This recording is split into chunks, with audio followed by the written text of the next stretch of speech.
Hi, this is Leah Klein, health and wholeness coach. And today, my question for you is, what are you waiting for? Our verse is Psalm 33:20. Our soul waits for the Lord. He is our help and our shield. As I said, what are you waiting for?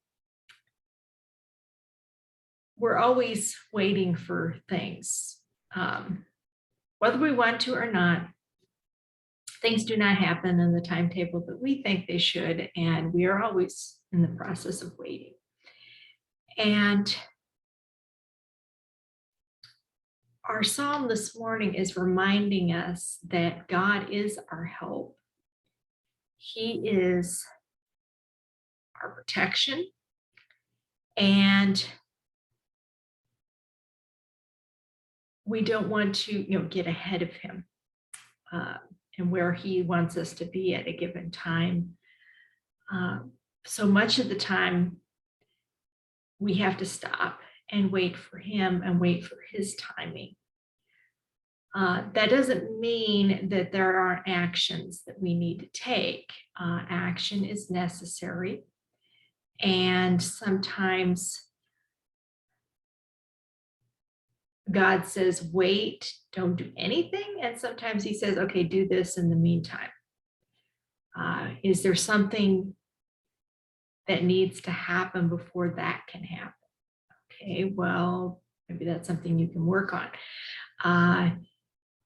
If you're waiting for God to magically heal your body, okay, there are some things you could be doing in that process in the meantime, like eating healthy foods, taking good supplements that are what your body needs. All those things are things you actually have a role. You can actually do something to improve your health besides asking God to heal your body, which we do want to be doing that. But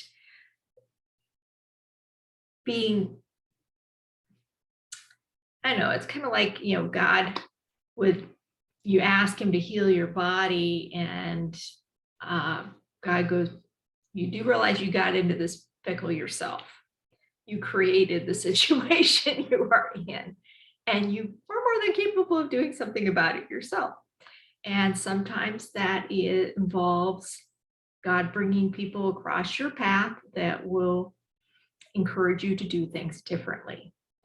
And that's what coaching is for. That's what testing is for. So we know what our body actually needs. Now, another part of the waiting process is connection. In that waiting, we need to deepen our connection with God so that we can hear him say, okay, you're good. Wait where you are. It's not time yet. And in order to do that, you got to be connected with him. You've got to be hearing him. And that can sometimes be difficult in our world where we are bombarded by things to do and noises. We have to make it a priority.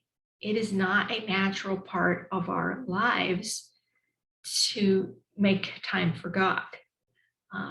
That everything around us is trying to stop you from having that.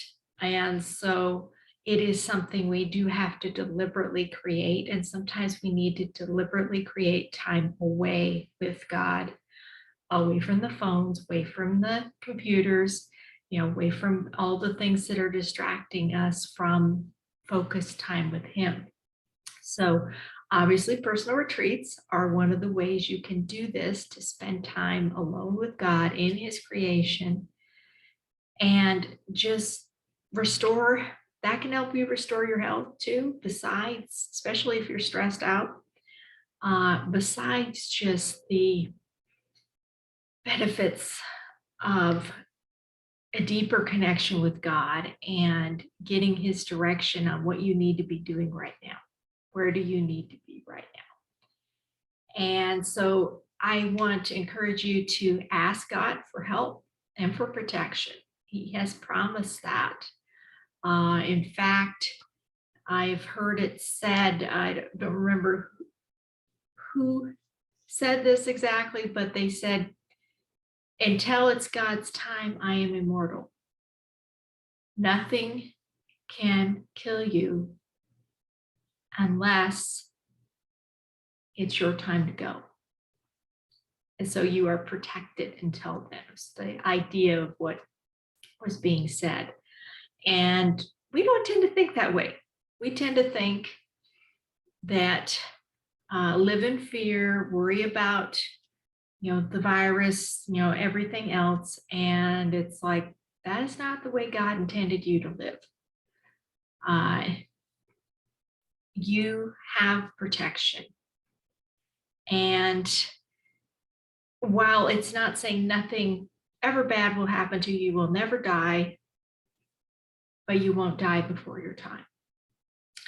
So think about that, food for thought, and ask God to remind you that He is your help and protection, because He always was. That's not anything new. And take some time one-on-one with God to go on a personal retreat. And of course, I have coming up this weekend a one-on-one personal retreat here in Arizona. If you happen to be around, let me know, and you can join us on that. And I want to wrap up our time with Thou, O Lord, are a shield about me.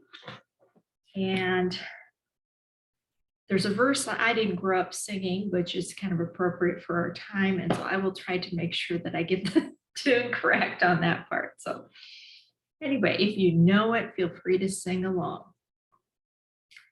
Thou, O Lord, art a shield about me. You're my glory. You're the lifter of my head. Thou, O Lord, art a shield about me. You're my glory. You're the lifter of my head. Hallelujah. Hallelujah. Hallelujah. You're the lifter of my head. Hallelujah. Hallelujah. Hallelujah. You're the lifter of my head. Heal our land.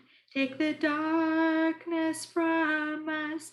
We have wandered in search of our own way. Restore our soul. Fill us with your presence.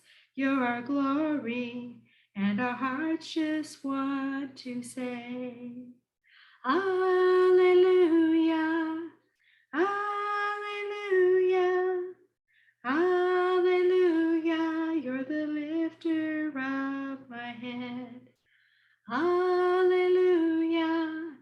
Hallelujah. Hallelujah. You're the lifter of my head. I will see you next week with another verse. See you then.